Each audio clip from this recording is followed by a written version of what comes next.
Benjamin Franklin was a very wise man. He also was a Mason and involved in a lot of wicked things. And it says, he said, a little neglect may breed mischief.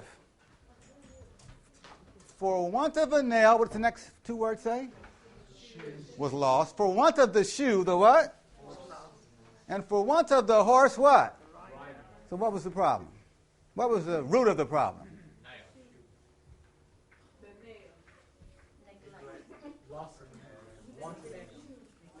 What does it mean, the want of a nail? What does that mean? The horseshoe was missing a nail. So what was the problem? Where was the problem? The root of it? It was not the nail. Who puts the nail in?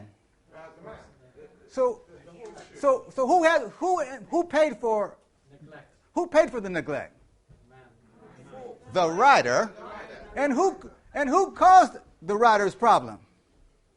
The rider himself. Who puts the nail in? Now let's talk about you. Let's talk about you here. We have a high priest that's doing this work. 1 Corinthians 3:9 says, for we are laborers together with God. In salvation, God does a part, you do a part. Is God going to do his part, our high priest? Yes. So where does the problem lie? It lies with us. So we're going to make some additional practical suggestions. And we're going to have to stop blaming the horse. Amen? Stop blaming the shoe. Stop blaming the nail. Stop blaming the pastor. Stop blaming the church members. And just start saying, hey, I'm the rider. And if I'm falling off the horse, maybe the problem lies with us. We're going to have a little class here. It's called 17 Things You Can Do to Improve Your Health. Well, I don't know if we'll get through all 17, but we're going to go right time. The time is right. What time is it now? 5 to 12. It's late. It's late. Little drops of water, little grains of sand, make the mighty ocean, them the pleasant land. Thus, the little minutes, humble though they be, make the mighty ages of eternity. Listen, friends. Shh, shh, shh. Little tiny changes in your health habits can make a big difference down the road. Don't let anybody tell you, oh, that's just a little minimal thing. It's doing a lot of little minimal things that in the end, it will add up to something big. If every day you take a draft out of your bank account, a little draft, eventually, if you don't put anything in, you will be what? You'll be what? Bankrupt. We would say in America, broke. You'll be broke. Bankrupt. But if every day you put a little deposit in there, eventually you will be what? You'll be rich. You'll be rich. And you can be you children, if the Lord should tarry, you're teenagers now, but by the time you're 25, you could have much better health. You that are in your 20s, by the time you're 40, you could have much better health. I'm almost 60, and I'm still trying to go as far as I can go. I'm trying to make little deposits every day so that we end up with something where we'll become wealthy. We've been talking about strength all weekend, and I've been telling you we should be the strongest people that live on our block.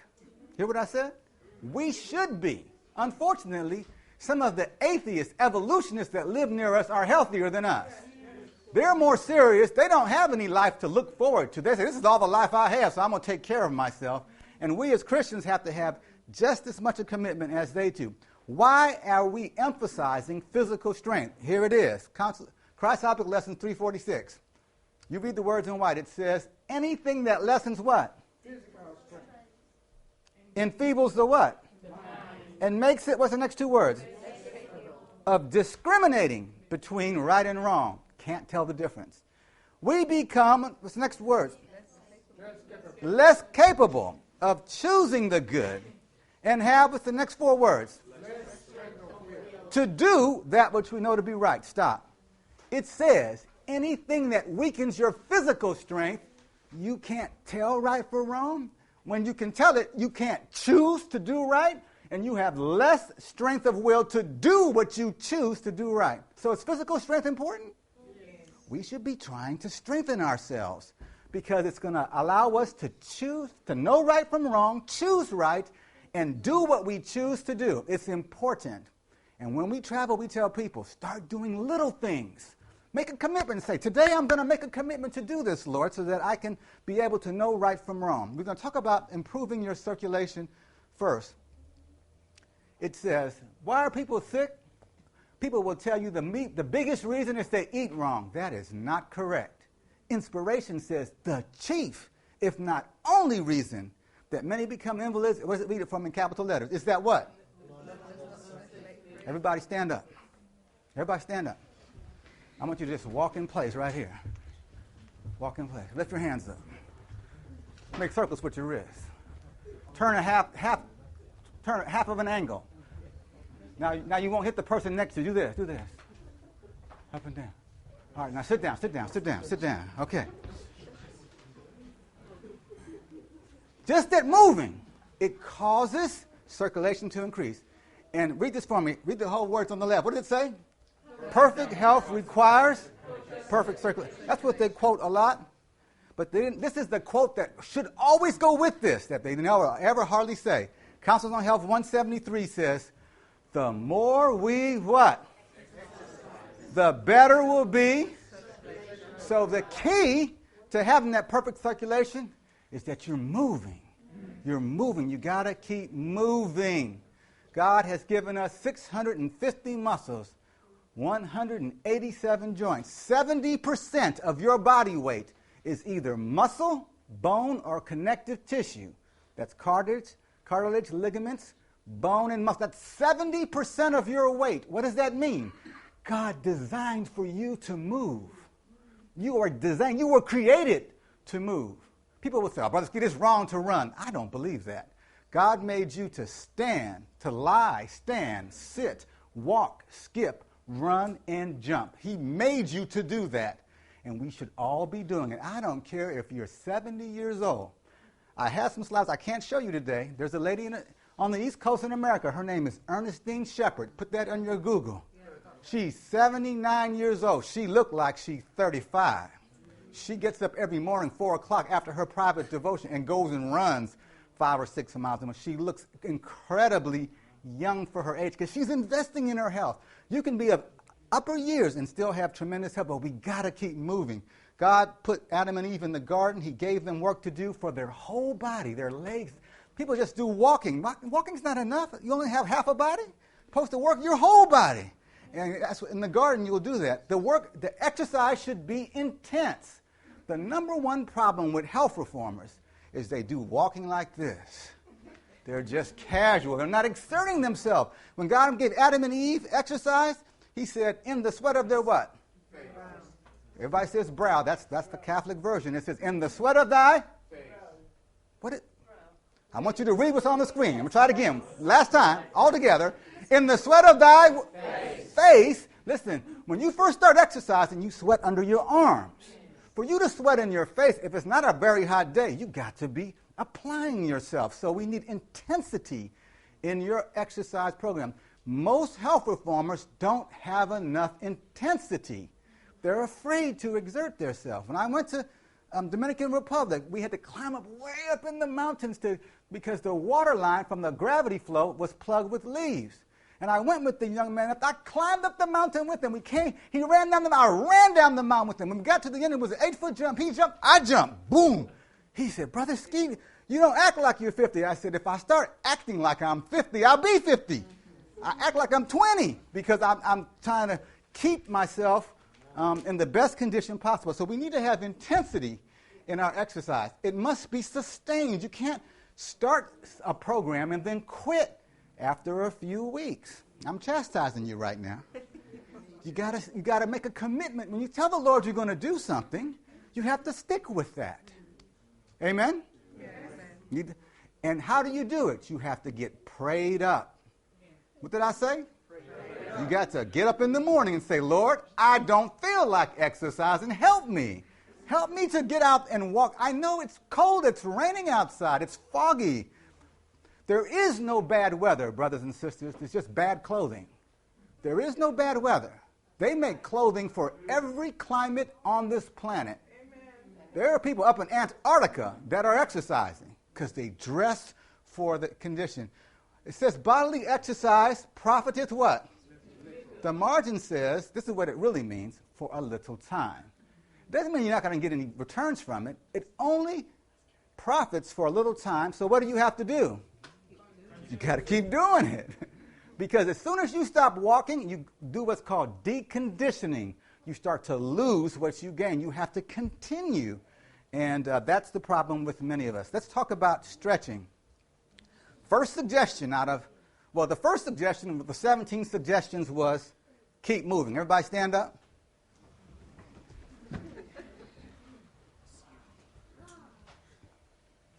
We're going to do this one over here. Put your hands up. Bend at the elbow. And we're going to all lean towards the window. Everybody lean this way, towards the window. Okay, don't go too far now. Up. Everybody lean to the right. Okay, straight up. All right, now let's rotate. And back the other way. Okay, hands up. One in place. Circle with the wrist. Circles with the wrist. Everybody sit down. We got to keep moving. That's our first suggestion. Suggestion number 2. Try to stretch whenever you get up from sitting or standing. Even if it's just for 10 seconds. How many of you do have a job where you sit down? You in particular, every time you get out of your seat, try to stretch. Why do we say that? First of all, cats, whenever they get up from lying or sitting, they stretch their shoulders, their back, and their legs. The Bible says in Job 12:7, but ask now who? And they shall what? You can learn some things from animals.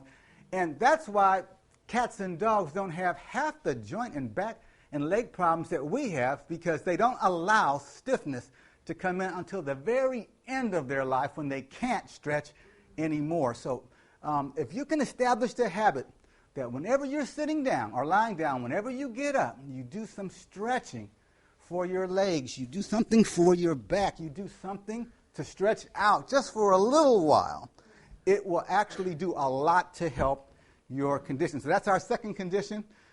They make books on stretching. Stretching is a very important thing to keep yourself limber. You can use stationary objects like the doorway to stretch your shoulders and back muscles.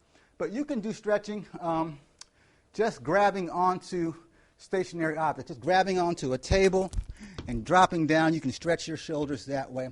You should try to stretch with gentle motions, not doing any jerky motions. And stretching is something that it improves with practice. You should just hold that position right where you feel the tension. You just go as far over as you can and just hold that for a little while. And then your body will get used to that and you'll be able to go a little further. And it's a good thing to do when you're doing your Bible memory work, when you're sitting down watching a nice DVD on a nice sermon or something. Sit on the floor, stretch your legs out, and try to get in the habit of stretching. A lot of people, by the time they get to 40, are very stiff.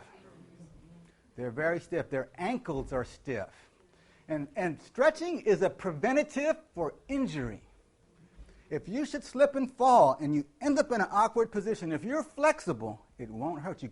Little kids, little 2-year-olds, when they fall, they end up all twisted up and they just bounce up like it's nothing. But some of us, if we get to be 40 years old, if we step off the curb wrong, they got to wrap us up in the hospital. We're just wrapped up to our necks because we're so stiff. So we need to start doing some of that stretching. All right, next suggestion is morning exercise. My Life Today, page 136. Powerful statement. Says, first 2 words? I want all to read. 1, 2, 3. In walking in the free invigorating air, skipping down, is the surest safeguard against, watch this, colds, coughs, congestions, brain and lung inflammation, but dropping down, and 100 other diseases. That's a powerful statement. It says, and 100 other diseases. What did it say? Was the surest safeguard? What the first 2 words? Morning exercise. There's many benefits of morning, AM, aerobic exercise. Now, I want to state this right here. This is the operative word right here. Aerobic means that you get winded. The exercise is such that you don't have enough oxygen, and so you start breathing hard. If you're not breathing hard, it is anaerobic. Aerobic exercise, it must use the big muscles of the body and be of sufficient intensity that it provokes deep breathing. You want to be breathing. You want to get winded. And how long did we say? Did I say how long yet? Okay. It's 5 minutes. It's 5 minutes of aerobic exercise. And so, I need a volunteer. And I'm going to pick one.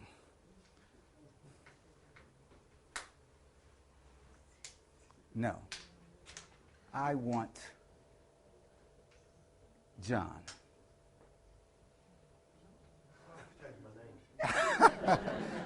All right. Come on over here. Somebody start timing. Take out your watch time. I want you to just to jog on that mini trampoline for 5 minutes. 5 minutes? 5 minutes. Come on, let's go. Somebody get his clock. Someone timing right now.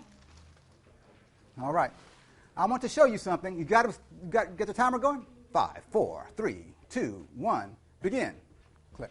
All right. That's all you got to do. That's all you got to do. All right. Now, while he's doing that, we're going to go on.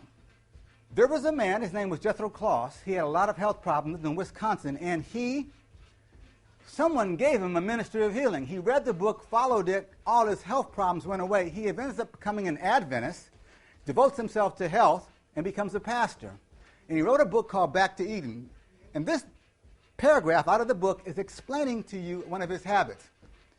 This is written by his granddaughter. It says, one thing about Grandpa was utterly faithful was going outside every morning. What time of year? In winter. To do certain number of jumping jack exercises. Afterward, he would come into the kitchen for a glass of fresh orange juice, which he drank precisely 30 minutes before his breakfast. That morning exercise and that drinking was a hard and fast rule in the Kloss household. He never missed that, and he had tremendous health. So every morning, if you can get up and go outside, and for 5 minutes, how much time does he have? 10 seconds. He has how much? 4 minutes. He has 4 minutes left. He's only been on 1 minute. See how long that is? 5 minutes is a long time. You say, 5 minutes is nothing. It's an investment. It's an investment. One study shows that every minute of aerobic exercise adds 7 minutes to your life. It actually extends your life by 7 minutes. So he's giving a little investment. This actually is not aerobic. Why isn't it? He's not. It's no intensity. He's not breathing. He should be actually high stepping and jump jack and getting. Can you get up? Can you get up high, John? Can you jump? Just bounce. Yeah. All right. You don't have any problem with your balance, do you? Just jump a little bit. Jump a little bit. Can you pull your legs up? Yeah. He starts doing stuff like that. Okay, don't do too much. Don't do not too much. Not too much. We don't have any insurance policies here. But if he does 5 minutes and he really starts working, he'll open his mouth. He'll start breathing hard, and that's what we need to do. We need to get that 5 minutes. By the way, just bounce for a little bit, John. Bounce for a little bit. How many minutes does he have? 3. He got 3 more minutes left. What kind of clock do you have? That's a slow clock. Listen, let me tell you something. There's something about bouncing that is particularly beneficial. Everybody stand up. And you're just going to go up on your toes like this, but your feet aren't leaving the ground. You're just bouncing with your calf muscles. Okay? You know that children, let's do it for just about 10 seconds. You know that children actually, they have a desire in themselves to bounce. Okay, everybody can sit down. Everybody can sit down. Nobody's calves cramping up. We got to do massage therapy on you just so you can walk to your car. Okay, children actually know that bouncing is beneficial. How much time does he have? How much time? 2 minutes. Just over 2. Oh, that's a long time for 5 minutes, huh? 5 minutes is a long time. Children, when they're fussy, they're complaining, the mother will take the child and bounce the child. That's what that picture is showing here. And the child will calm down. They instinctively know there's something about bouncing. Bouncing, what he's doing there, that is an actual exercise. Okay? Children will get on a bed, and they'll just jump up and down on the bed. And the parents will say, don't do that. Don't do that. But actually, it's good for them. Of course, get a quality bed so they don't tear up your bed, okay? This is in Guatemala again, brother. That's my Guatemala pictures. And why is bouncing good? First of all, I'm going to show you an inspiration. 1 minute. Okay, you got 1 minute. Pick up the pace. Pick up the pace now. Okay. This is called, you know what this is called? A horse-drawn conveyance, the old English word. A trap. It's called a trap.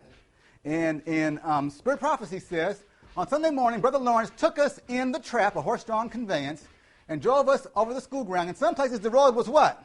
Rough. Not rough, very rough. I kept thinking, let the cart do what? Jolt. Let it jolt. It is a what? Serving the Lord says that when you're bouncing around, that it is actually exercise. She says, it will what? How long does she do it? So bouncing, now it doesn't take effort to ride in a cart. The horse and the ground's making you bounce. This is taking him effort and energy, so you can't do it all day. But whenever you're bouncing, it is actually exercise. There's many different values. How much time? Okay. Thank you, John. Appreciate you. God bless you. You're healthier as a result of that. All right. Rebounding exercises are good for many things. It builds strength, particularly if you jump high. If you do some high bounces on the trampoline, when you come down on the bottom of the trampoline, you have greater pressure on all the cells of your body. You know that when fighter pilots fly, they have G-force. The weight of the centrifugal force of the turn, it puts pressure on all of their cells. It will actually pull the blood out of their brain. They'll black out if they don't have flight suits on, if they don't do running, aerobic exercise. And because they have all that pressure on their cells, the cells get stronger. So on a mini trampoline, if you jump, when you get to the bottom of the jump, it puts pressure on your cells.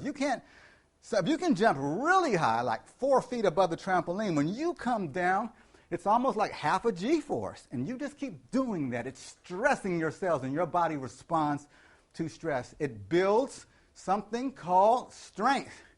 Not only in the muscles, but the bones and the connective tissue get stronger. In the time of trouble, we need to have our bones and our connective tissue strong. We need to be flexible so that if we twist ourselves, if we fall down in the hills, our bones are resistant.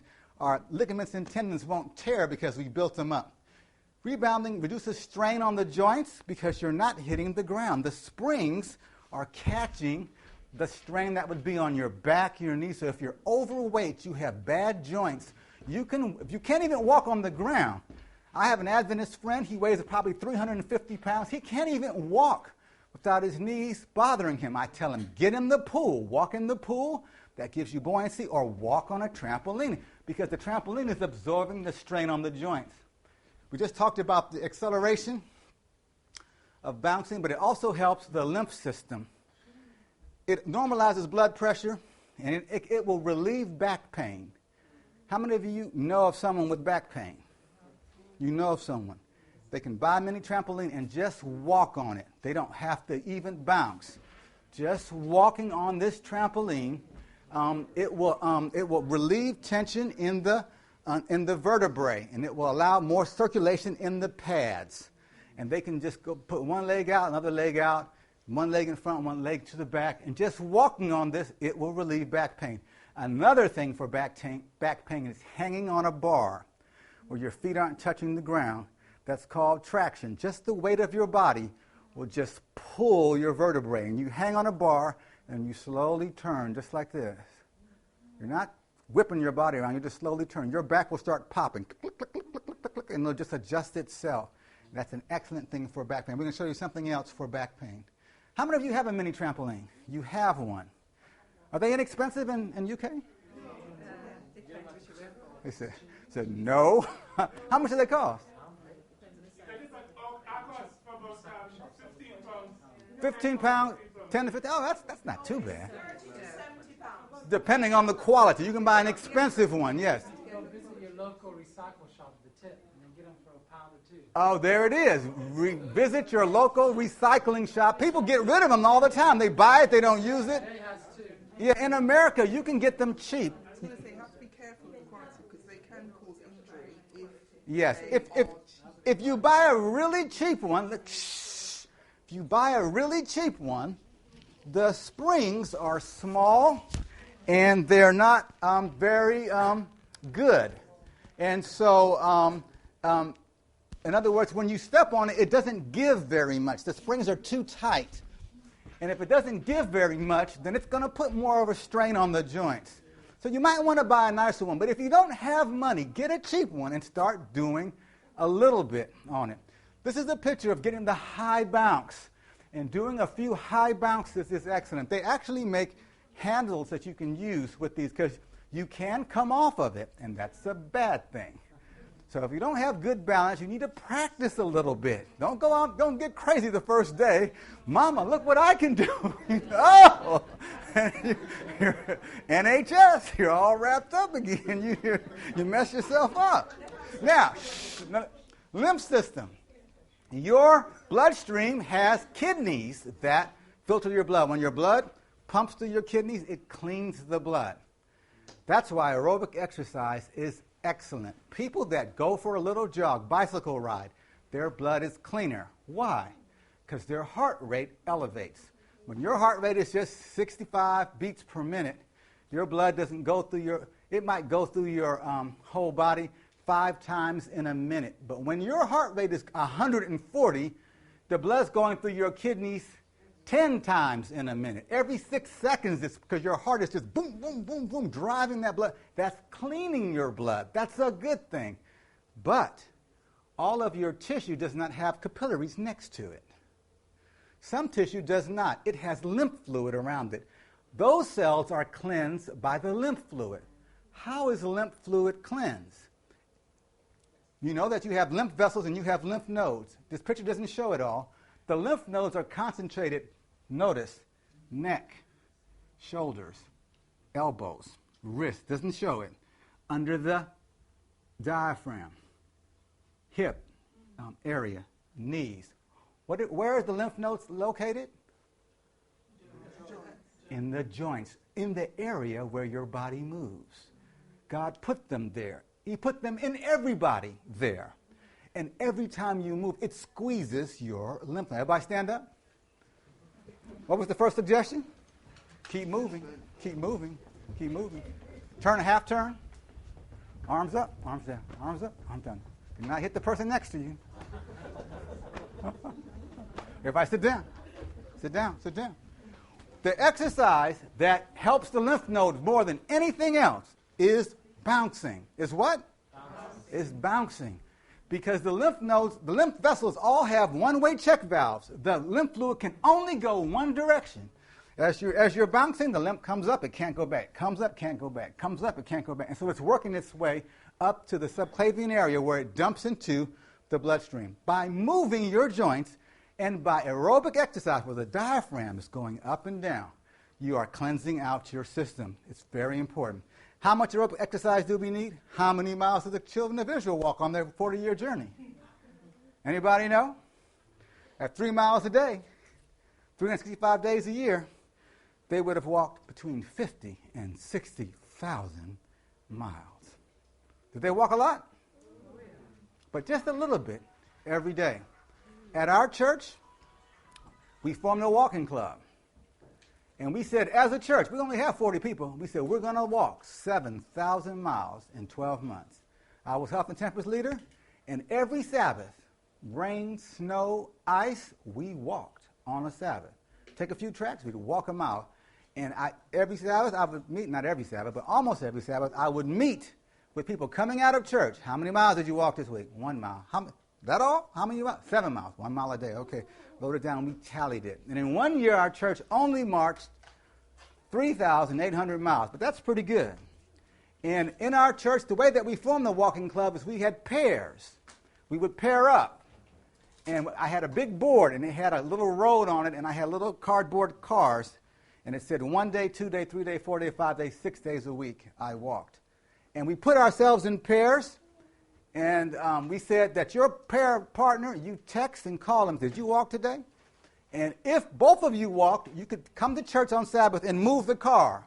How many days a week you walked. So what happens is it becomes public when you're not making your you're not walking. Your car's in the parking lot at the bottom. It said the parking lot of rebellion. I wrote something on there. And my partner, I would call him. He's a truck driver. I said, Rodney, did you walk today? He said, no. I said, when you get home tonight at 10 o'clock at night, walk in your basement because we need to move our car on that board. Okay? I can't have my car in the parking lot. You need to walk. All right, brother Skeete, I'll do it. And I call him 10 o'clock at night. I'm walking, brother. I said, praise God. Because on Sabbath morning, now I'm putting that car up because I'm supposed to be leading the group. But because we were in pairs, there's accountability. The problem why we're not changing our habits is there's no accountability. You got to get your husband and wife and your two sons and your girlfriend at church, and you got to team up and say, we're going to, by God's grace and our own diligent effort, we're going to make a change. And we're going to hold each other accountable. And you can do it for any health habit. Going to bed at time. Adventists do not go to bed on time. They're staying up 10 o'clock, 11 o'clock, 12 o'clock, 1 o'clock. They're supposed to be health reformers. Oh, I eat a vegan diet. But you're staying up till 2 in the morning. You're violating the laws of health. We need to keep all the laws, amen? So we need to walk. How far should we walk? These are the numbers to remember. 2, 3.5, and 7. What do those numbers represent? They represent hours per week of aerobic exercise. How many hours per week? And 2 hours per week are necessary. That's 20 minutes a day to maintain. What does the next word here say? What does 3.5 represent? 3.5 hours a week is necessary to arrest, that means stop and reverse, chronic degenerative disease, heart disease, cancer, hypertension, arthritis, gout. You need to have 30 minutes a day. That's 3.5 hours per week. 7, for rapid reversal of chronic degenerative disease, you need an hour of aerobic exercise there. You can break it up, 15 minutes here, 15 minutes there, half hour in the morning. That's a lot. What about if you ride? Yes, you can do bicycling, skipping, swimming, fast walking. Roving means jog a little bit, walk some. Jog a little bit, walk some. Roving is excellent. Almost anybody can jog a little bit and then walk. But it should be on a surface perfectly grass or dirt, not the concrete asphalt, with proper shoes. Don't go out there in your church shoes, okay? Go out with some proper shoes to get that exercise. Now, I want you to catch this. If you're not getting 20 minutes a day, you're not getting the minimum threshold. What's the word here? No, that means you are not normal. You are abnormal. And there's a name for that. The technical name is sedentary. And there's a whole constellation of diseases associated with being sedentary. Most Seventh-day Adventists are sedentary. You're not getting 20 minutes a day where you're winded. When you're sedentary, you do not have proper heart function, lung function, kidney function, liver function. Those organs do not work properly. They're not getting enough stimulation. And that's laying the foundation for the reaping years, 50s and 60s. You're going to have health problems. You got to get out there and get winded, brothers and sisters, and otherwise you're going to have. I wish I had time to tell you stories. We know of a gentleman when we first moved to Wisconsin. He was 80 years old, 70-something years old. He used to walk 5 miles every day. And then after a while, we didn't see him walking. And I went to his house, asked him what he said. He said he had a big lawsuit against a company in California. He said, someone's going to hit me, and I'm going to be hit by a car. I think he was paranoia, really. I don't think anybody was trying to kill him, but he was convinced of that. So he stopped walking. We said, Tio, you need to keep walking.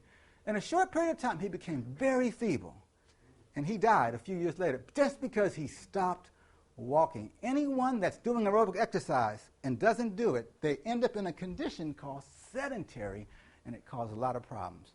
I'm not going to put all these things on the screen. I just want to say this real quickly. These are different levels of intensity. And if you don't exercise, you're sedentary, your death rate is much higher. Men, women, not as high, but it's higher. But going from no exercise to just 30 minutes a day, the death rate drops precipitously. This person is jogging a little bit more. This person is running. This person is running almost like 3 or 4 miles a day. So you see that the improvement from more intense exercise is smaller than going from nothing to 30 minutes a day. So, and even if you do too much exercise, it can actually elevate. You can overdo running. There's marathoners, they have health problems. They're doing a little bit too much. But this is to encourage you to go from 0 to how much? 30 minutes a day. Everybody say 30 minutes a day. 30 minutes a day. 15 minutes in the morning. You saw how long 5 minutes was. That's a long time. It's an investment in your health. We saw this slide earlier this week that when you start exercising, your brain gets a huge boost. Some of us are getting more forgetful. You're becoming more forgetful. If you want to arrest that deterioration, get on your walnuts, your blueberries, your green drinks, and start doing aerobic exercise and start challenging yourself to remember more things. Try to do some memory work. Get your little Bible memory cards out and start challenging your memory. But you need to be boosting your nutrition, and you need to be doing your aerobic exercise. I'm not going to put all that on the screen. That's my mother. She died last 3 or 4 weeks ago. She had lost her whole ability to walk. She was riding around Walmart in a little cart because she had atherosclerosis from years as an Adventist eating meat. And my wife and I moved into my mother's home, stayed with her for 5 months. I took my mother to the pool. Every day for 5 months we walked in the pool. And we put her on a vegan diet. No more dairy, none of that stuff. She got new circulation in her feet. She was able to walk a mile. She got her whole life back. She could drive her expensive car and move around town. My father's been dead for many years. Then she got married an Adventist guy that ate the worst diet in the world. And my mother started eating like him. Sad, so I could tell you a long story. And she died last month. She would be alive today. Can't blame him. She made her own choices to eat that way. I told my mother, you don't have to eat what your husband eats. Brothers and sisters, if you have a family member that's not living healthily, you don't have to follow that. You can stand firm. And you standing firm is a rebuke to that person. Without you saying anything, without being food police, just say, hey, I don't do that. And if you're consistent, it lifts those around you. It encourages. We need consistency, amen? Our problem is we do the right thing, but then we cheat a little bit. And the person that's doing the wrong thing says, told you, can't be done. They look at your little inconsistency and they use that as an excuse not to rise up higher. We need to be consistent. And when we're consistent, it's a rebuke, silently, without you saying any words, your example. As I said earlier, but we need to exercise not just our legs, but our what? Our entire body. And for our legs, some of you that are walking, I'm going to tell you just flat out, you're not doing enough. You need to step up your walking, make it more challenging. You can do it by singing cadence. In the military, they sing as they run. That makes it much more difficult. That's called, and so my wife and I will try to sing scripture songs while we're jogging or whatever. My wife and I exercise together. You can do speed walking techniques. You can run, walk, and do some other things. But I recommend that you do some things that are excellent for your upper body strength also. There's my lovely wife splitting wood. The Bible says in Proverbs 31, verse 17, read it for me. It says, she girds herself with strength and does what? Strengthens her legs. Is that what it says? No, it says strengthens her what? It strengthens her arms. So we got to do something for the upper body if you want to have upper body strength. All right, I need another volunteer. Let's pick, sure, come on up.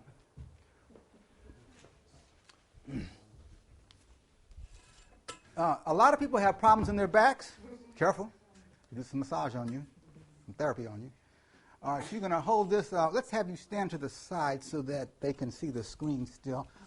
And he's going to be our lead. And if you have any problems with balance, I want you. Anybody have problems with balance that you tend to stumble and fall? Oh, no one. Wonderful. All right. And your name is? Tatch. I like that, Tatch. Okay, I want everybody to stand. You're going to do what Tatch does. And we're going to show you 4 back exercises. If you do it every day, it only takes you about 2 minutes. It will prevent having back problems. Everyone make a quarter turn. So that we're at an angle so that you're not hitting each other. A quarter turn, we're facing this corner of the room. All right, you're going to face them. All right, you're going to put your arms straight out. You're going to put your arms across the pole like the gentleman in the screen. The pole, what it does is it gives you about 10 or 15% more range. It actually can really cause you to move. And the first thing you do is you go side to side. So everybody, let's go to the right side. Ring to the right side as far as you can go. And then slowly, you're going to go to the left side. We call this airplaning. Left side. Very slowly, not fast. So to the right side again. And Tatch, you can push with that left arm, and it'll actually pull you up. And then back to the other side. All right, that's side to side. The next one is more difficult because we're in a tight space. But we're going to try to do it. If we do it together, we won't have a problem. If you do it wrong, you'll slap the person in the face next to you. So we're going to all turn at the same time. So you're going to rotate. It's going to go clockwise now. If someone was looking on the top of your head, you're going clockwise. So right arm going back. Watch the screen. Watch the screen. And then back slowly now. We all got to turn together. Slowly turn together. Watch the person's face next to you. All right. Now, as you turn, let's go it again. Now, this time, try not to let your hips twist as much. Try to just rotate from the waist up with your hips only moving a little bit. And back the other way slowly, slowly. All right. All right. And the next one is forward bend. Put your arms down. Okay, you put the pole down. Put your arms to your side. Now, catch this now. You're going to bend your knees. Bend your knees a little bit. And then you're going to grab your legs and you're going to pull yourself forward, only as far as is comfortable. If you can go all the way down, put your chin on your knees. All right, now watch. Come up slowly. Watch. Come up slowly. Come up slowly. Come up slowly. So that you don't get a head rush. Come up slowly. Okay, watch. Shh. Here's the last one. Put your hands on your hip. Bend your knees. Put your chin straight up and lean back just a little bit. All right, come up slowly, come up, and do the forward bend again. Bend your knees, forward bend.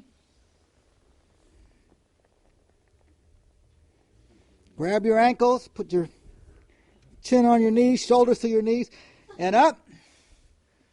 Hands on your hips, bend your knees, chin up, lean back.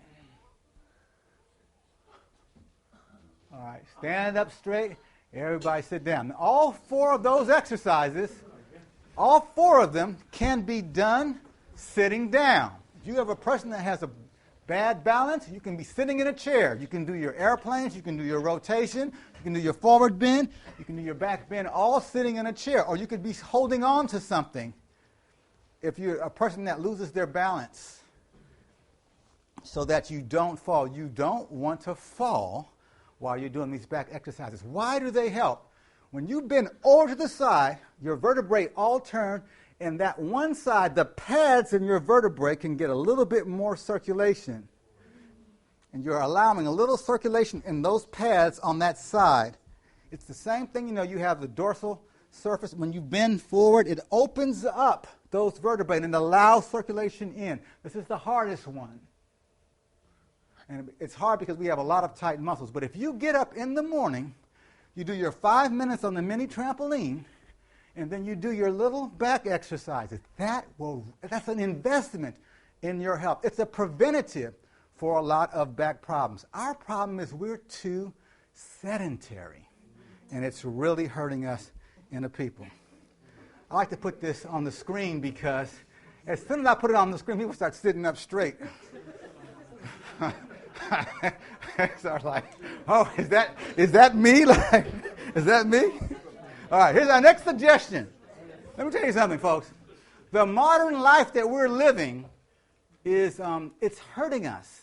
It's really it's producing disease. All the disease that we're seeing in the world, they're seeds that have been planted and people are harvesting it.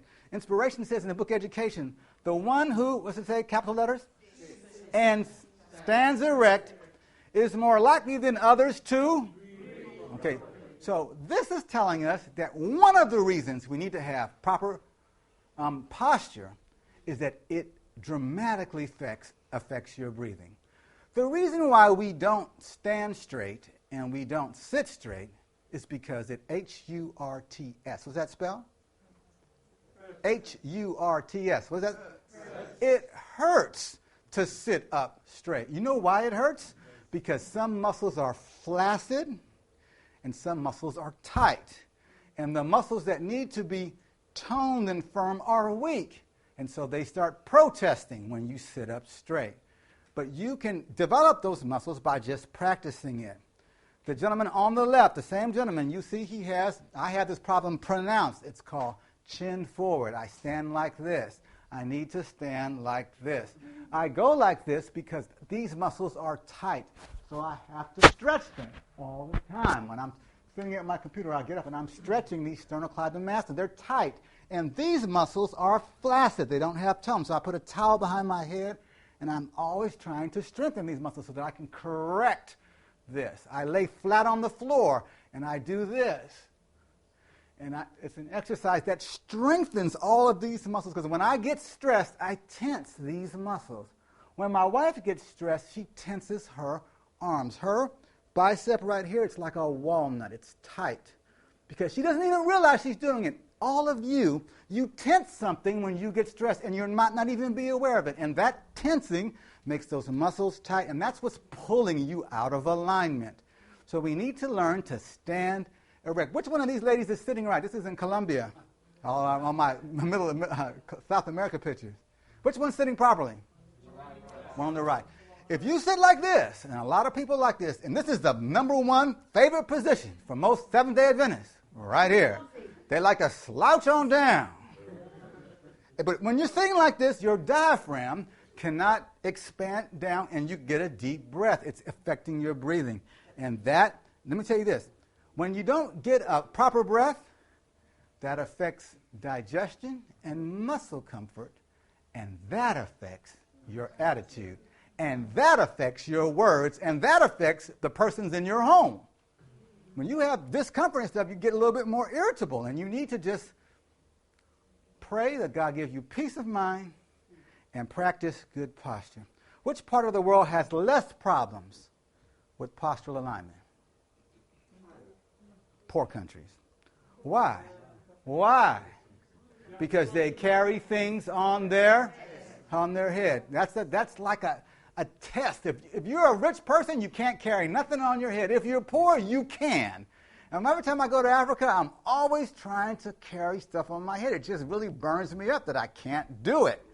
But I've been in church Sabbath morning, and the girls after church are picking up hymnals, and they have 7, 8 hymnals on their head. And I've seen them drop a hymnal, and she'll just go down and she'll just pick it up. And doesn't drop the hymnal. I'm fascinated by that. I'm like, I can't even carry nothing on my head. And I'll be in Africa, and I'm always trying to carry stuff, and it's like, you're from America, aren't you?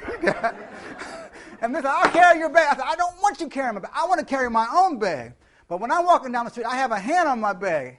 And we'll be walking at night, and people from a distance say, oh, Brony, he's a foreigner. Why? Because I have my hand on it. They're carrying stuff like this. I've seen women standing on the corner with a table on their head and 4 chairs, and they're standing there talking. Oh, sister, let me tell you. And I'm trying to take my camera out, trying to photo because it's fascinating. But you know what? They have perfect posture. They have to. Here's a picture. This is in Ghana. This is a lady carrying about almost 100-kilo generator on her head. This is her in a distance. This is a church member. I staged this. This is a church member, Adventist sister, carrying a lot of weight, 150 pounds on her head. You see it all the time. She can't stand like this and carry that. She has to have perfect posture to carry that. But I tell the African men, you take that from her.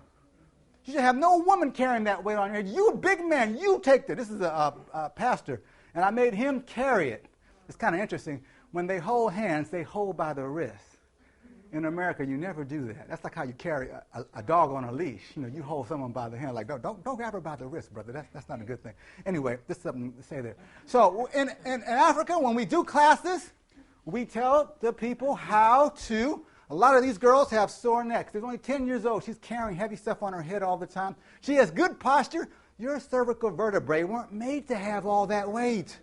That's not a good thing to do. We say, don't do that. If it's light, it's no problem. But if it's heavy, don't do it. We in the UK, we need to have much better posture. We have a soft, easy life. The Bible says in Ecclesiastes 7:29. Everybody stand up. Everybody stand up. Okay, stand up nice, straight and tall. Straight and tall. Make sure your chin is not out. Let's read this together. It says, lo, this also have I found that God hath made man what? But they have sought out what? Look at Lazy Bones. Head Start. Duck. Don't laugh at her. You'll be looking at yourself, okay? Bass drum. Stand up straight now. Stand up straight. This is too erect. It's too erect. His back is swaying. This is the normal posture. All right, you can sit down. It says, "Lo, I have found that God hath made man upright. But they have sought out what? They have sought out what?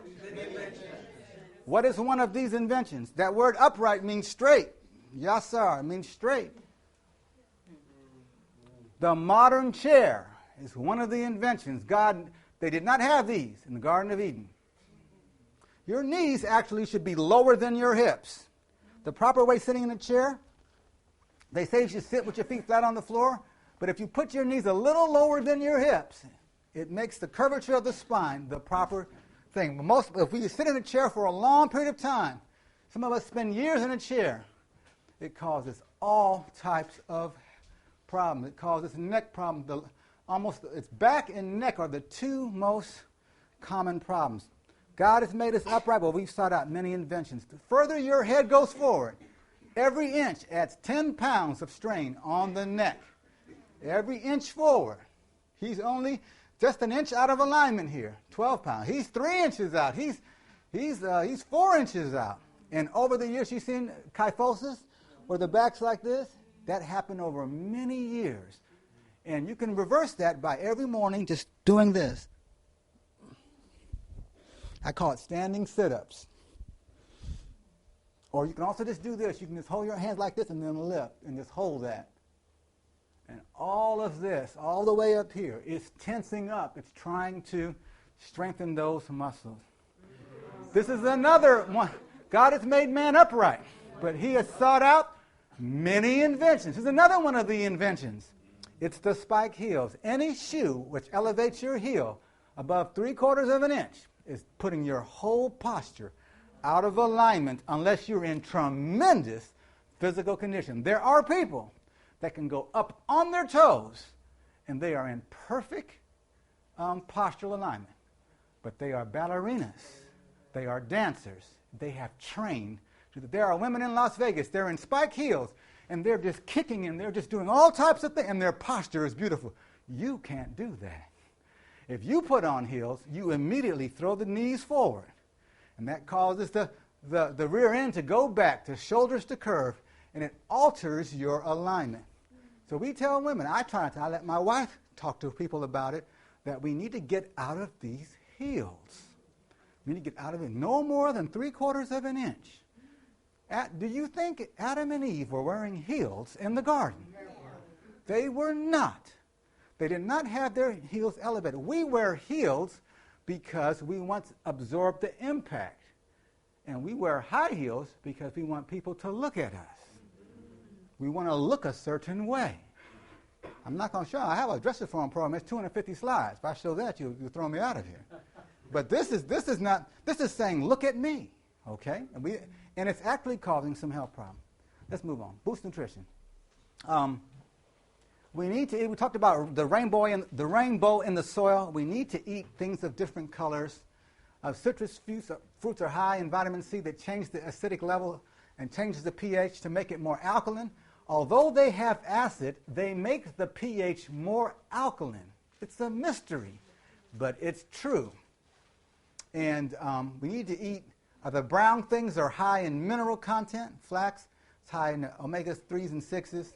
We need to eat a lot more raw nuts. What kind of nuts did I say? Raw. Once you heat that nut, it brings the oil out. By the way, God didn't mean for you to eat a lot of free oil. Free oil means oil that's separated from the fiber. God combines oil with fiber. Olive is high in oil. It has a lot of fiber. You can eat olives, it won't hurt you. But you drink a lot of olive oil, it's not a good thing. You've separated. God put nuts, he put it in a hard shell. He put the walnut in a hard shell. Go try to crack 30 walnuts. You'll be working on that for a long time. Why? Because God didn't want you eating 30 walnuts. That's why he made coconuts. Coconuts, it takes some effort to open a coconut. Why? He didn't want you eating 10, 15 coconuts. He put it in something hard so you won't eat as many. It takes too much time and work. But God has planned for us to eat brown things. Kale, leafy green, seaweed, and kelp.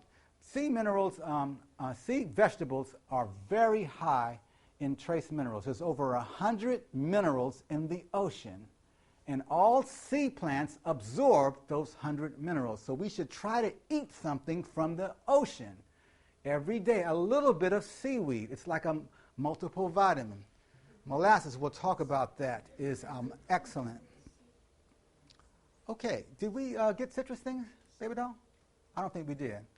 But anyone that, one of the things, we just read it by Jethro Kloss, that he drank that orange juice. You should drink orange or grapefruit juice with a little bit of squeezed lemon juice in it on a regular basis. Lemon juice kills germs. It kills germs. It's so powerful at killing germs that if you take the juice of a lemon, squeeze it in your hand about the size of a 2-pound coin, and you put that under your arm, it will work as a deodorant, and you will have no smell at all. But you have to put it on twice a day, and your underarms will be sticky. They will be sticky, but you'll smell fresh as a rose. Okay, so if you don't have any chemical deodorant, you can use the juice of lemon. It will kill the germs underneath your arm. That's how powerful lemons are. So drinking orange juice with a little lemon in it every day, it's just killing germs in your body, keeping yourself squeaky clean. You can... It actually neutralizes the yellow pigment in orange so that it doesn't stick on the teeth. Okay, good. It won't discolor the teeth as much, the lemon. You put the lemon with the orange juice. Yeah, you have to drink a lot of orange juice to discolor your teeth. Okay, so this is another suggestion, 17 things to improve your health. Try to drink fresh fruit juice every day or a green drink 4 or 5 days a week. Some of you have juicers and you're not using them. People say, they're too much trouble to clean. It's better to have to clean the juicer than to clean cancer out your colon, okay? So it's better to invest in a juicer, a quality juicer, and start using it. And if you can't afford that, just buy some juices from Sainsbury or APSA or Tesco and start pushing that juice down. We're going to make a green drink. We need to get the Vitamix.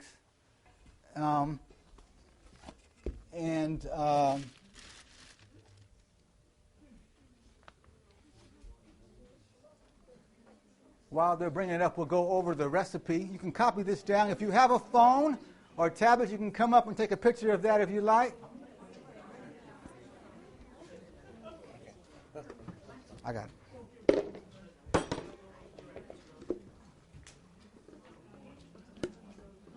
I'm going to have you make it while I talk about it. I'm going to take it out and blend it. I'll just put it here. Okay. We're going to actually blend it up in the kitchen, but we're just going to explain how it's made right now. You use about a liter and a half of lemonade. And ideally, you want to make your own lemonade. Take your picture and then...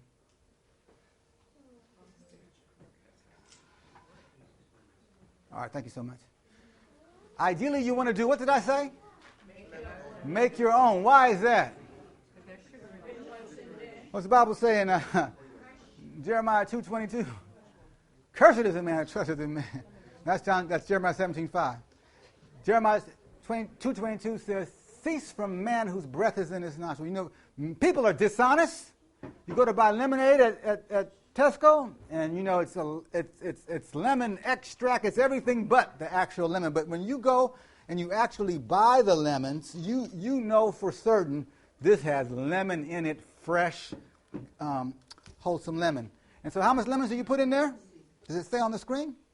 1 quart. Oh, that is actually a typo. This is a very old slide. You have to take this picture again.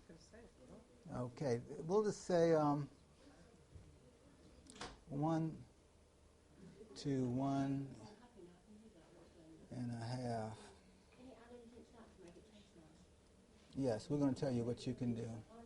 Liter of...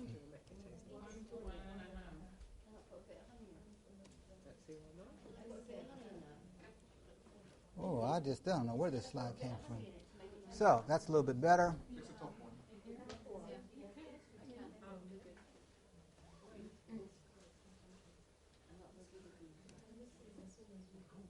I'm sorry that didn't come out right.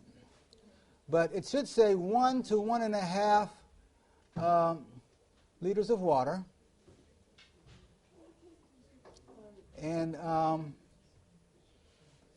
that's not right either, but close enough. And then the lemons, you can put 8 to 10, depending on how strong that you want it. 8. Oh, they're celebrating their anniversary.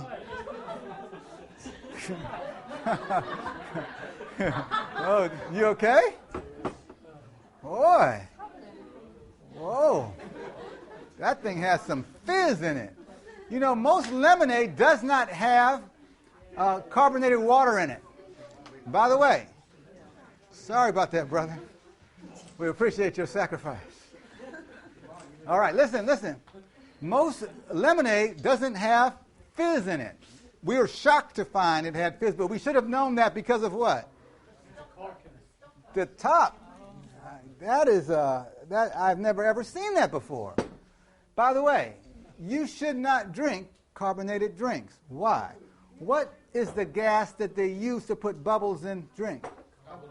Carbon dioxide. That is the same gas your body throws off as a waste. You breathe in oxygen, you throw off carbon dioxide. So why would you be drinking in more carbon dioxide? You're putting waste into your body. It puts more of a burden on your lungs and kidneys to eliminate that gas. It is thrown off the body as a waste. By the way, everything that they do, man is doing, is to tear your body down. They're trying to make money. Do you have a hand in the back? Yes, I'm sorry, but Skeete. One of the things that I sometimes like to do is carbonate spring water. Is that not a good thing? Spring water is fine. It's got bubbles in it. When they have carbonated spring water, it's not the best because the bubbles, they dissolve a carbon dioxide gas in the water to cause it to be bubbly. Now, there might be some spring water that bubbles on its own, but I think that the spring water that you're buying that has bubbles, if you look at the label, it'll say carbonated.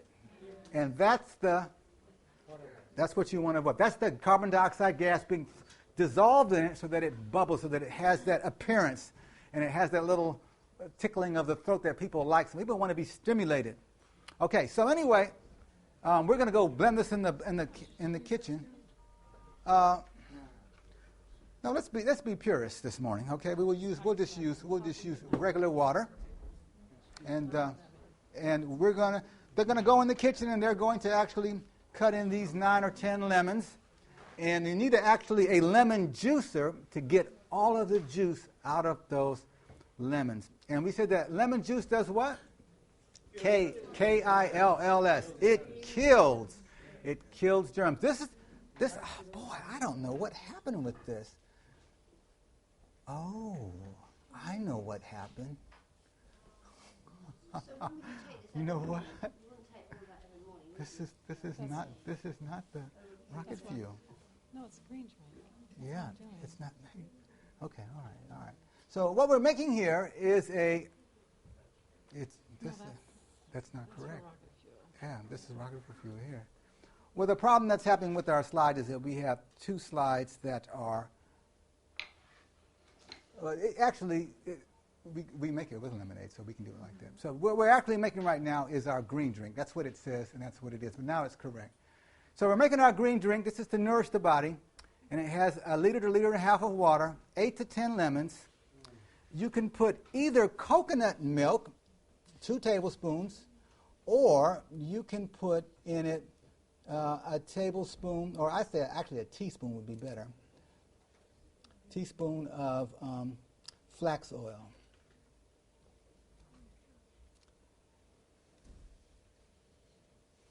Not both, either one of those. The reason that you add coconut milk or a teaspoon of flax oil is that this green drink will make a big froth, a big foam on the top, and this will help to emulsify so that it doesn't foam up as much.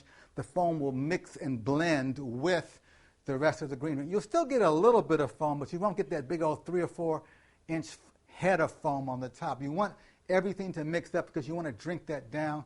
And before you drink it, if you stir it up and then drink it quickly, that foam will mix in. But the coconut milk and the flaxseed oil, that says flax oil. I'm just a little tired still. It should say flaxseed. That are very beneficial. There's been a lot of research done on coconut milk, and coconut oil is excellent for healing all kinds of nervous conditions. It's been proven now that even the scientists are now acknowledging that taking a little bit of coconut oil or drinking coconut milk every day, it just does a wonderful thing for the brain and the nerves. You just go Google that. Just put coconut oil, coconut milk for nervous conditions. You'll bring up all these studies now. You know, God knew what he was doing when he started combining these things together. So we add a little bit of that, not a lot, to our green drink to emulsify it. The flaxseed oil is the only oil that is healing. What did I say?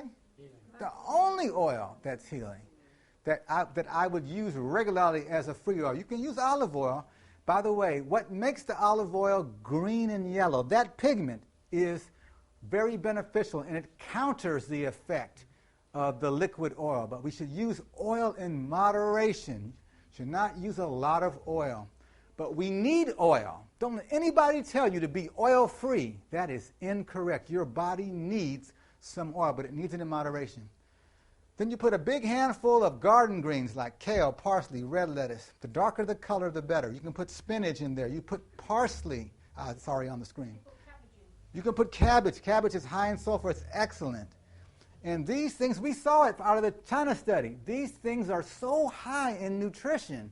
I mean, that's the real food. The real food, friends, are the things that God has caused to grow.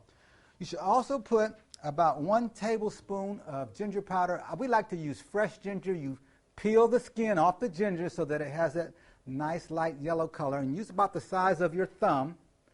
If you're a lady, 2 thumbs. And put a big, nice chunk of fresh ginger in there. Ginger stimulates circulation. It stimulates, so it's going to help all the things in the green drink to move around your body better. If you don't have ginger, you can leave the ginger out, but you got to get on the mini trampoline for 5 minutes because you want that stuff to really circulate through your body. You put it in the Vitamix or a high-powered blender, and you blend it until it's liquefied. And try to drink a tall glass of this every day. It'll last in your refrigerator for about 3 days, and then it will go bad. So you have to drink it in 2 days and get it down. You don't have to drink a whole lot, but drink a tall glass of that. You want to drink it before your meal. About 15, 20 minutes. Give your body a chance to absorb it. Then you continue your meal with your vegetable meal. So Winnie is she's whipping that up right now. And then we're going to let you guys have a little taste of it. You can also, does it say honey on there? You can also put honey in there to sweeten it. And I don't know if she took the honey with her, but it has to have a little sweetener in it. You can buy lemonade, get the kind that's not carbonated, and this is a shortcut. This is your lemon, your water, and your sweetener all combined. You pour it in and you make it in that. And you will be surprised if you haven't tasted this before. It doesn't taste like a salad. It tastes pleasant. And kids that don't want to eat salad, you make them drink their salad. And they're getting all the good stuff. Yes? Can you use a bit of pineapple instead of the honey? You could. The purists will say to keep your fruits and vegetables separate. Yes, this is perhaps the most controversial subject in diet, and that is food combining. And the purists will stick strictly to the spirit of prophecy, which says, keep your fruits and vegetables separate. The dispute about what is a fruit and what is a vegetable is answered in the book, it's called, it just escapes me now. It's called Christian Temperance and Bible Hygiene by Ellen and James White. In the Bible hygiene part of the book, written by James White, it gives a list of fruits and vegetables. And so that's the list that we follow. And so I personally don't add apples to my carrot juice. I don't add pineapple to my green drink. I just use vegetables in this, and then when I make a fruit smoothie, I add my apples, banana, my pineapple, and I drink them separately.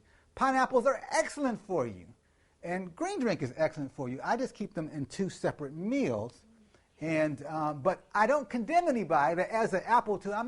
I'm happy that you're drinking carrot juice with an apple in it. It's good to be getting these things in your body and not to be trying to just be food police about some of these. If you put pineapple in your green drink, if I come to your house, I'll probably drink some because I want to get some green. You don't think it would have a reaction if you make certain things Yes. and it becomes acid. Yes, I agree with you that what you find in the grocery store, because if you buy books on food combining, they have all these different theories. They'll say that this is non-sweet, this is a sweet fruit, melons by themselves. They have all these different things, and I think the simplest thing for us to do is to the law and to the testimony. If we stick to that, I think we won't have trouble. But watch this. We should allow liberty and let other people do as they're convicted and not try to force that you have to do it. No, let's just let people have liberty that if they want to. Okay, no more questions on this. No. After it's over, we will. No, I just wanted to ask, tomato, is it a vegetable or a fruit? It's a fruit. It's a fruit. Comes out of a blossom. Comes out of a blossom. It's on the list by James White. Comes out of a blossom. Anything that comes out of a blossom comes out of a flower, grows out of the flower. That's a fruit. Squash is a fruit. Avocado is a fruit. Cucumber is a fruit. Comes out of a blossom. If you have a garden and you grow cucumbers, you'll see a little blossom. Out of that comes a bud. That bud grows long. It becomes a cucumber. That is a fruit. So I will take it. That's correct. So I take cucumber, I cut it up. I take tomatoes, cut it up. I'll get some olives, also a fruit, and I'll put some lemon juice on it, also a fruit. Put a little pepper, a little salt. It's beautiful. It's a fruit salad. Tomatoes, cucumber, sometimes a little squash. And in the store, you see lettuce and tomatoes. If I go to someone's house, they serve me a salad, it has lettuce and tomatoes. When I pick the salad out, I avoid the tomatoes. Now I'll just get that. What's bell pepper? The sweet pepper. It's a fruit. It's a fruit. So again, the purists will say, fruit and vegetables separately. Can someone check? Can you check and see if the green drink is ready? All right. Okay, yes, ma'am. Could you tell me a little bit about the green superfoods? What do you think about the adding of? Okay, the green superfood, the powder. It's excellent. It's excellent. The best thing to do is to get it the way that God made it. This is plan A. Because the way that the great chemist in the sky put it together, he's smarter than the chemists in the white jackets. And so my wife and I, we try to minimize pills, powders, all that. We try to get it the way that God put it together. Then we blend it up. Even in blending it up, you've changed it. You've destroyed the fiber. There's some fiber in it, but you've destroyed a lot of it by liquefying it. To dry it, to make it into a powder, you've changed it a little bit, but a lot of the elements are still present. When we don't have time to do green drink, we'll get the green powder, the superfood. We'll put it in a little bit of lemonade at home. If we don't have it, I'll just put it in some water. And before I eat my salad, it's not a lot of water, just enough so that I can swallow. Push that down. I try to get it as often as I can. I usually travel with my little green powders. I have red powder with all the red fruits and noni and all that stuff. And instead of taking pills, I get the things that God has caused to grow, and I try to keep taking that. All right, she's bringing our green here, but we got to move on because our time is moving. Seaweed. We should try to eat our seaweeds. We said that the ocean has how many trace minerals? 100 trace minerals. Every plant that grows in the ocean is soaked up some of those minerals. And if you eat just a little bit of how many of you don't like seaweed? You just really don't care for that. I will pray for you, okay? Because you need to eat a little bit. Okay, and what you got to do perhaps is just cut up little strips and mask it in the rest of the salad. Stuff it in there and then put a little bit of extra salad dressing on there and just try to get it in, or just take it as medicine and just say, you know what, I'm going to chew this down. Or get kelp and get it capsulated, and you don't have to taste it. You just take a capsule, because kelp has all those 100 trace minerals. It also is high in iodine. Most vegetarians are low in iodine. And this is like a multivitamin that God put together. If you don't want to do that, you can get bee pollen, which has almost every vitamin and every mineral in bee pollen. The problem with bee pollen is that some people react to pollen. So you have to start with just a little bit. It can cause quite a reaction. If you're allergic to it, it'll make you deathly ill. So, but bee pollen, just in small quantity, it has almost every mineral and vitamin in it. But you must be careful with the pollens. Yes? Can you come use kelp powder to make vegan fishless fish cakes, and they're really lovely? Yes, that's a suggestion. You can use kelp and cook it in a way where it doesn't taste so fishy, and you might be able to take it that way. But I just say get kelp capsules and just, you don't even have to taste it at all, but you're getting the benefit. Yes? Obviously, you're making a drink with all these things here. Are they probably equally beneficial just to eat all the salad and things? Yes, it is equally beneficial, but I can assure you that you can drink more salad than you can eat. Right, okay. It's same like a carrot. You know, you might put 25 carrots in carrot juice. Just try to sit down and eat 25 carrots. You'll wear your jaws out. That's just one carrot. Got 24 to go.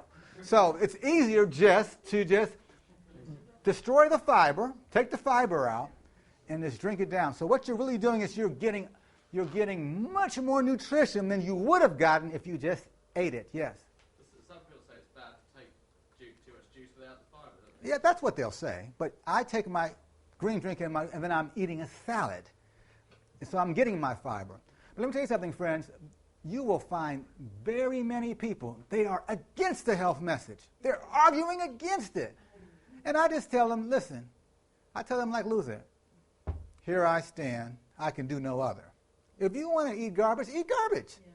But these are the things that God has made, and it's blessing me and following what he's saying, and there's science to support it, but you're not going to convince everybody.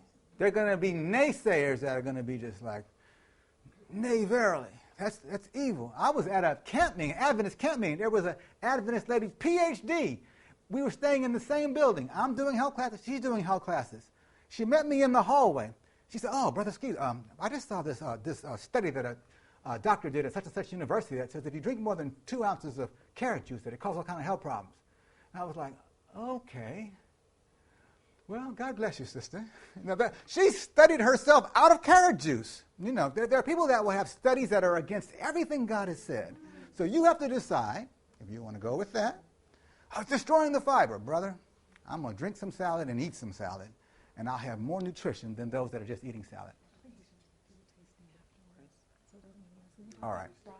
We're going to go forward, and I talked about the froth already, and we're going to go forward, and we're going to let you taste in a little while, because if we stop the taste now, it's really late in the day, and I really want to get a little further, and then we're going to stop. How many of you have had blackstrap molasses? And how does it taste? Do you have some here, Winnie? We weren't able to get some. We tried to find some. I'm a real big believer. Blackstrap molasses, by the way, where does molasses come from? Do you know? That's right. It comes from the cane. I'll come to that in just a moment. But gram for gram, it is more iron than any other food on the planet except pig's liver. Are you going to eat pig's liver? No. All right. So that means we got to get our molasses, okay? It has 5 times more calcium than milk.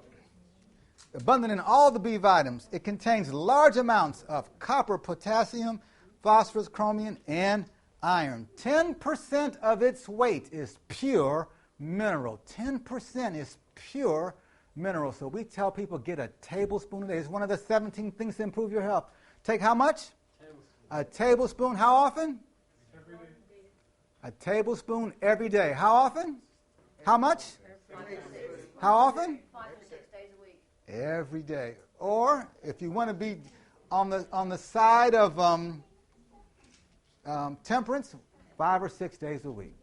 If you miss a day, don't worry. What about the brewer's yeast? Brewer's yeast? Yeah. I don't use brewer's yeast personally. Why? There's a lot of research on it. Some people say it has negative things. I use nutritional yeast, which is yellow. Brewer's yeast has a tan or brown color. Yeah. And personally, I don't use it. But brewer's yeast is very, very, very high in minerals. And brewer's yeast, of course, they use it to make alcohol. But if you start to research where brewer's yeast come from, some of the sources aren't good. Molasses is high in chromium, and people that eat a lot of sugar, you need a molecule of chromium to digest that sugar. So people that eat a lot of sugar are chromium deficient. A lot of vegetarians eat a lot of sugar. They're chromium deficient. Molasses will solve that problem. So how do you take molasses? By the way, it's blackstrap molasses, not cooking molasses. Cooking molasses is very sweet. They make gingerbread out of it. But when they boil it down a couple of times, it becomes much more concentrated, more bitter tasting. That's the one that you want. How much does that cost here in UK? Oh, it's affordable. It's affordable. Oh, yeah, okay. Tablespoon a day. They say it'll make your gray hair go away. I mean, it really can cause a lot of blessings. How do you take it? You take a tablespoon, you say a little prayer, you put it in your mouth, clean the spoon, chase it with some soy milk. And you can put it in hot water. It'll cause you to evacuate. It will clean you out. So if you don't want that effect, if you take it with a little water, you can just follow it with water. But because it's bitter, you need to use, some people, they don't like that bitter taste, but if you use a little soy milk, it takes the bitterness right out of your mouth. But if you do it, listen friends, if you do it every day for a couple of weeks, it won't bother you. You have to acquire a taste for this wonderful medicine, amen? You got to keep practicing it. Where does it come from? It comes from sugarcane. Do you know, studies have shown that sugarcane will send out its roots for 7-8 feet away from the plant. That little tiny stalk sends out those roots 7 feet each side, 7 feet that side, 2 meters, 6.5 feet, that's 13 feet, and it's gathering up all those minerals. Look how dense the root structure is for sugarcane. It's gathering up all those minerals. But when they want to make sugar, they don't want all the minerals. So they grind all the minerals out, and they make a white powder sugar. And all the minerals ground out, that's molasses. And that's the good stuff that they're throwing away, okay? But that's what you need to take more than the sugar. You got plenty of sugar. You don't have enough minerals. So you need to God has made this plant to gather up all of those minerals and for you to take it in the form of molasses. So I really wish we had some, because I like to give some people molasses who've never tasted it. I've got some. You have some here? Would you mind? Do we have some plastic spoons in the kitchen? Can you just bring back, Winnie, maybe just 10 spoons? The people that have not had it, I want them to have a new experience at Gazeley Fellowship this Sunday morning. Because just you getting that in your mouth, it will teach you to be thankful and prayerful. How many of you use a little cold water with your shower? A little cold water. Okay, we have some. How many of you don't use cold water with your shower? You don't. Okay, so I'm talking to you people here. This is what we're suggesting. Another suggestion to improve your health, and we're going to end in about 5 minutes. So just hold on. We're just going to end this minute. We've been going too long. Okay, we'll talk about that. Oh, thank you, sister. When he's bringing some spoons. It's a new jar. My husband also had to pour some out, and you can see. All right. Thank you so much. Yeah. Okay, we'll. Blackstrap. Okay, thank you so much. Ooh. £6, 25 pence. That's kind of expensive. That was people. Oh, she put it in this jar. Oh, wow. Whew, about to say. Gotta have two jobs in this country. Whew. All right. What we're talking about? We paid £3.29. Okay, that's much better. £3.29. All right. For that amount or a larger amount? Oh, okay, okay. All right. All right. Thank you so much. We'll take our sampling test in about 5 minutes. Okay, listen. Those of you who are not getting cold in your shower, this is what we're recommending. We're making suggestions to improve your health. After you take your regular shower, at the end of your shower, I want you to catch this now. The water is hot, you're soaping up, you're taking your whole regular shower. Your shower is done, your body is clean. At the end of your shower, what we're recommending is that you take a little short cold. When I say short, we're talking about 10 seconds or less. So this is what you do. You finish your shower, you say, okay, I'm going to try this new thing I learned at Gazeley. And this is what you do. You say a little word of prayer. Lord, help me to do this because I sure don't feeling this right now. And then you reach and you grab the water and you turn off the hot. Do not turn off the cold or you will be howling. You turn off the hot. And when you turn off the hot, this is what you do. You go, boom, turn it off. It's just that quick. It won't even take you 10 seconds. You want that cold water to hit all your skin. It's the bottom of your feet. And then you turn it off. It's quick. It's not even 5 seconds. Can you do that? Can you do it? I didn't say will you, but can you do that? Yeah, you could do it. Now let me explain. But before you go, I'm going to explain to you why that's important. First of all, when you expose, we are warm-blooded creatures. Our body is trying to maintain a certain temperature all of the time. It's programmed that way. So when you apply hot or cold to the body reacts. If it's hot, the body sends blood there to cool it. If it's cold, the body sends blood there to warm it. And when you've taken your hot shower and you turn on that cold and you expose all of your skin to cold, your heart rate goes up and your body is pumping blood to the surface of your body. That is a good thing. It's decongesting all the vital organs, and it's causing a reaction that is very beneficial. In the book, George Knapp Abbott was a hydrotherapy instructor at Lone University about 70, 80 years ago. He wrote a book called The Elements of Hydrotherapy. If you can get this book, in America they have hundreds of them. You can get them for $5 on Amazon.com. But if you can get this book, it's an excellent book. In that book, he says that when you expose your body to cold, it increases the number of white cells.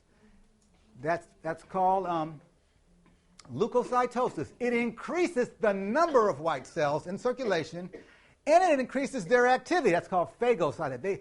So you have more white cells, and they're hungrier. They're eating more germs. And that's brought about by what? Cold applications. And it says that that this reaction can be doubled or trebled by cold treatment. It says a single cold treatment cannot be expected to produce it, but multiple ones do it. Another thing, so whenever you do that little exposure to cold for just 5 seconds, your spleen kicks out tens of thousands of extra white blood cells, and they become hungry. They're looking for germs, and they start eating germs in your body. This little short cold treatment can prevent you from getting colds and flus and people sneezing in your face all day. You getting a cold from another member of your family. It can be prevented by that. You can also do it by rubbing your skin with snow in the cold part of the year. Or you can do it, Kellogg used to use a cold air bath. What is that? That means you're in your bedroom, and it's a cold winter day, and you open up the window in your bedroom where no one can see in, and you have a fan on, and that cold air just hits your body. And that just chills you just really quick. Just for 2 or 3 minutes, turn it off. It does the same thing, but water, I think, is a little easier to do than that. And also, the effect of the white blood cell count increasing is better accomplished by a hot bath of 38 to 40 degrees. In a different book called Manual of Hydrotherapy by Moore, it says that when you're sitting in this room right now, you have 7,000 white blood cells per cubic millimeter of blood. But as you heat your body up, that increases by almost 50 or 60% more white blood cells in circulation. When you get in that hot tub, your white blood cell count rises, almost doubles. And then if you were to go and lay down after you got out of the hot tub and covered yourself in a blanket, your white blood cell count will skyrocket up to 40,000 white blood cells per cubic millimeter. They just come out of the spleen.